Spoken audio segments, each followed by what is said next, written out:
Hi Vaishu. భయమేస్తుందని చెప్పినాక కూడా ఇంత లేట్ వస్తావా బావా? సారీ.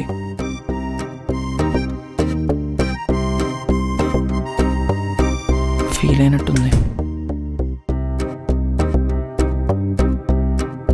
టీయా కాఫీయా? మజ్జిగ. ఏంటి తాగింది దిగడానికా? ఏ నాకు అలవాట్లేదు వైషు. వీడు పెద్ద అమ్ముల్ బేబీ మరి. ఏంటి వినిపించలా? ఏం లేదు, అత్త పంపించలేదా? ఇంత లేట్ అయింది. మా అమ్మ రేంజ్కి ఈ పాటికి సిఐడి ఆఫీసర్ అవ్వాల్సిందే. పోలీసులు చేసేదానికన్నా ఎక్కువ ఇంట్రాగేషన్ చేస్తుంది తెలుసా? థ్యాంక్స్ బావా. దేనికి? ఇంట్రాగేషన్ చేసినందుగా? మార్నింగ్ ఆనంద్ మనసులో పెట్టుకోకుండా నా కోసం వచ్చినందుకు. పర్లేదులే.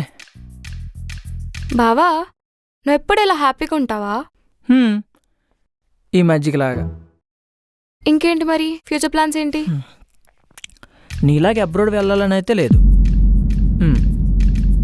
ఏదో ఒక జాబ్ తెచ్చుకొని పేరెంట్స్తో టైం స్పెండ్ చేస్తూ హ్యాపీ లైఫ్ లీడ్ చేయాలి.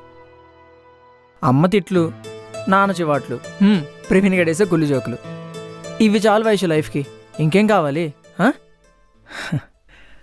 మరి ఫ్యూచర్ వైఫ్ ఎలా ఉండాలేంటి? 2 కళ్ళు 2 చెవులు 1 ముక్కు ఉంటే చాలు. అబ్బా చెప్పు బావా. అలా ఉండాలి ఇలా ఉండాలని అయితే లేదు.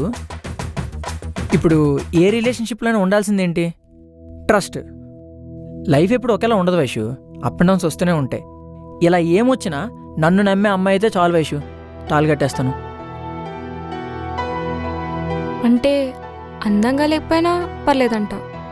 ఆహా, అందాన్ని మించిన ఆలోచన ఉంటే చాలు అంటున్నా. ఒక మెట్ట ఎక్కేసావు బావా. ఏ గోడలు కూడా దూకాను వైషు.